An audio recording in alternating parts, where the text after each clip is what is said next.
শুক্রবারে পূর্ব বর্ধমানের Renaissance township থেকে হামিম মন্ডল জৈশ জঙ্গি তাকে বেঙ্গল এসটিএফ গ্রেফতার করেছিল এবং তার ঠিক পরের দিন শনিবার তার বান্ধবী অর্পিতা সরকার আরও এক জঙ্গি তাকে গ্রেফতার করা হয় এবং এই দুজনকে টানা জেরা করা হচ্ছে।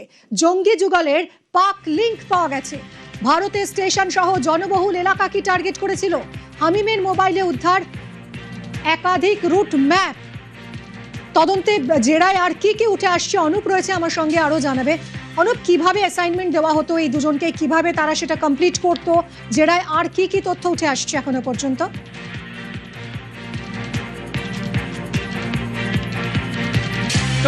পাক লিঙ্ক জানার জন্য কিন্তু ইতিমধ্যেই দুজনকেই গোটা বিষয় জিজ্ঞাসাবাদ প্রক্রিয়া করা হচ্ছে। টানা জিজ্ঞাসাবাদ প্রক্রিয়া পাক লিঙ্ক পাওয়ার জন্য ইতিমধ্যেই এসটিএফ এর পক্ষ থেকে দফায় দফায় করা হচ্ছে। তার কারণ এই যে হামিমের কথা বলা হচ্ছে, হামিম মন্ডল, তার যে যোগসূত্র পাওয়া গেছিল এবং পাকিস্তানের একজন যুবকের সঙ্গে যখন তার পরিচয়, রানা নামে যুবক, ইনস্টাগ্রামে প্রথম পরিচয়, পরবর্তী ক্ষেত্রে তার মাধ্যমে মনে করা হচ্ছে একাধিক পাকিস্তানের হ্যান্ডলারদের সঙ্গে সরাসরি যোগসূত্র মিলেছিল এবং কিভাবে কথোপকথন হয়েছিল পরবর্তী ক্ষেত্রে, তাদের নাম্বার বা কিভাবে যোগাযোগ হয়েছিল, এই তথ্যগুলো যেমন স্পষ্ট হচ্ছিল, পাশাপাশি তার যে বান্ধবীর কথা বলা হচ্ছে অর্পিতা সরকার, তার সঙ্গেও কিন্তু পাক লিঙ্ক আরো স্পষ্ট হচ্ছে বা জোরালো হচ্ছে। এই তথ্য পাওয়ার জন্যই টানা কিন্তু এসটিএফ পক্ষ থেকে দফায় দফায় অর্পিতা সরকার, তাকে যেমন দফায় দফায় জিজ্ঞাসাবাদ করা হচ্ছে, অন্যদিকে অর্পিতার পাশাপাশি হামিম মন্ডল, তাকেও দফায় দফায় জিজ্ঞাসাবাদ করা হচ্ছে।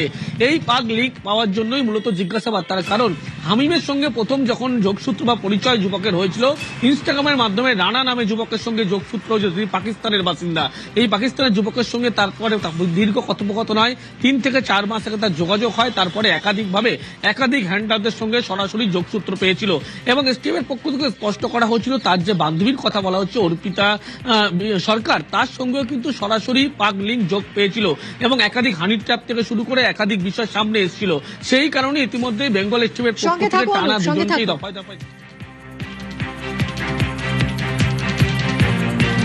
হামিম মন্ডলকে যখন আমরা কাস্টাডিতে নিলাম তখন ইন্ট্রোগেশন করে তারপরে অনেকটা আমাদের টেকনিক্যাল অ্যানালিসিস করে আমরা কয়েকটা জিনিস খুব সিরিয়াস জানতে পারলাম, যাদের সঙ্গে হামিমের খুব ক্লোজ ইন্টারাকশন চলছে। সেই হ্যান্ডেলের নাম আছে রানা, একটা ছিল উজায়ের, একটা ছিল আবিদ জট 333, হামাদ, এইরকম কয়েকটা হ্যান্ডেল সঙ্গে ওর 2-3 মাস আগে ইন্টারাকশন স্টার্ট হয়ে ইনস্টাগ্রামে ফলো করতে আরম্ভ করে তারপরে ওর কমিউনিকেশন প্যাটার্ন ডেভেলপ করতে করতে হোয়াটসঅ্যাপ, কিছুটা ইনক্রিপ্টেড চ্যাট পোর্টালস আরও আছে, যেমন টেলিগ্রাম আছে, ইভেন সেশন, और আমরা দেখলাম এলিমেন্ট এক্স, এইরকম অনেকটা ইনক্রিপ্টেড চ্যাট পোর্টালস উপরে এদের নিজেদের মধ্যে কমিউনিকেশন স্টার্ট হয়। কমিউনিকেশন ডিটেলস মধ্যে যখন আমরা গেলাম তো আমরা দেখলাম কি এই হ্যান্ডেলস পাকিস্তান থেকে অপারেট হচ্ছে और शहजाद भट्टी গ্যাং যে আছে তাদের সঙ্গে, शहजाद भट्टी গ্যাং যে পাকিস্তান থেকে অপারেট হয় তাদের সঙ্গে যুক্ত আছে। যখন আমরা এর অল ডিটেলস ভেরিফাই করতে আরম্ভ করলাম তখন আমরা দেখলাম এই হ্যান্ডেলসগুলো খুবই র্যাডিক্যাল প্রপাগান্ডার মধ্যে ইনভলভড আছে और এরা চেষ্টা করছে কিছু ইউথকে টার্গেট করার, যাতে কিছু সাবভার্সিভ অ্যাক্টিভিটিসকে ওরা কিছু কমপ্লিট করতে পারে, अंजाम দিতে পারে। তো সেই পরিপ্রেক্ষিতে হামিম মন্ডল ওদের সঙ্গে অ্যাসোসিয়েট হয়।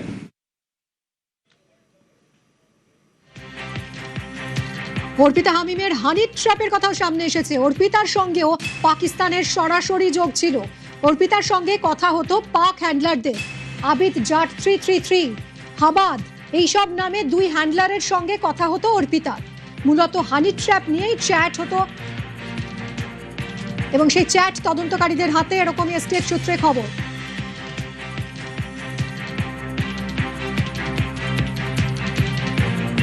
অর্পিতার সঙ্গেও পাকিস্তানের সরাসরি যোগ ছিল। অর্পিতার সঙ্গে কথা হতো পাক হ্যান্ডলারদের, আবিদ জাট 333, হামাদ, এই 2 হ্যান্ডলারের সঙ্গে কথা হতো অর্পিতার। মূলত হানি ট্র্যাপ নিয়েই চ্যাট তদন্তকারীদের হাতে এসেছে।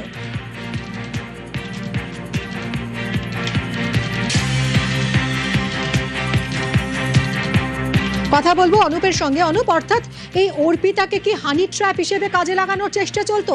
এই যে চ্যাট পাওয়া যাচ্ছে সেখানে কি কি বিষয়ে কথা হয়েছে, কি জানা যাচ্ছে?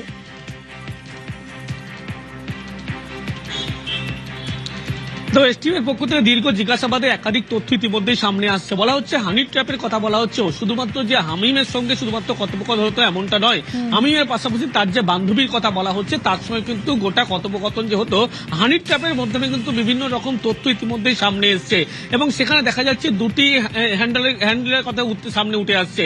আবিদ জাট 333, অন্যদিকে হামাদ নামে এই দুটি যে কথা বলা হচ্ছে এদের মাধ্যমেই কিন্তু বিভিন্নভাবে কথোপকথন হয়েছিল এবং হানি ট্র্যাপ যেভাবে করা হবে এবং কিভাবে করা হবে, কি তালিকা তৈরি করা হয়েছিল, গোটা যাবতীয় বিষয় নিয়ে একাধিকবার কথা বলা হয়েছিল।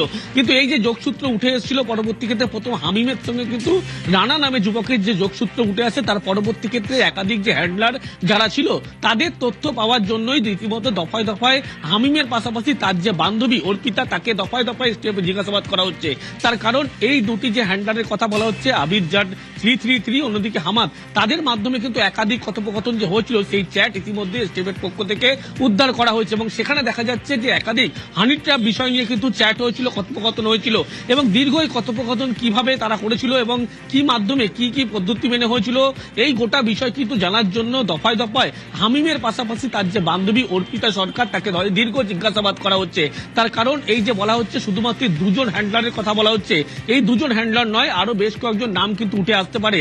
সেই তথ্য পাওয়ার জন্যই বেঙ্গল স্টেটের পক্ষ থেকে দফায় দফায় ইতিমধ্যেই হামিমের পাশাপাশি তার যে বান্ধবী অর্পিতা সরকার তাকে দফায় দফায় জিজ্ঞাসাবাদ করা হচ্ছে এবং হানি ট্র্যাপের যে কথা বলা হচ্ছে আবির জাট 333, অন্যদিকে হামাদ নামে এই দুই হ্যান্ডলারের সঙ্গে সরাসরি যোগসূত্র ছিল, সরাসরি কথোপকথন হয়েছিল, সেই তথ্য যেমন সামনে আসছে এবং সেখানে কিন্তু হানি ট্র্যাপ নিয়ে একাধিক বিষয় চ্যাটে কথোপকথন হয়েছিল এবং শুধুমাত্র এই দুজন নয় এছাড়াও আরো বেশ কয়েকজন হ্যান্ডলারের সঙ্গে সরাসরি অর্পিতার যোগসূত্র রয়েছে এমনটা মনে করছে আধিকারিকরা।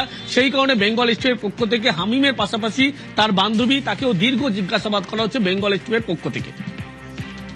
একদমই অনুপ, অর্থাৎ সরাসরি অর্পিতার সঙ্গেও পাক হ্যান্ডলারদের কথা হতো এবং অর্পিতা আর এই হামিমের মধ্যে বিভিন্ন এনক্রিপ্টেড অ্যাপের মাধ্যমেই মূলত কথা হতো। ডিসকর্ড অ্যাপ এরকমই একটা অ্যাপ, এই ডিসকর্ড অ্যাপে অর্পিতা আর হামিমের কথা হতো। অস্ত্র দিতে রাজে শেহজাদ এরকমই চ্যাটে জানিয়েছিল হামিম, এসটিএফ এর সূত্র সেরকমই বলছে এবং অর্পিতাকে মেসেজে জঙ্গি হামিম মেসেজ করতো ভারতের একাধিক নেতা ভাট্টি গ্যাংয়ের টার্গেটে রয়েছে।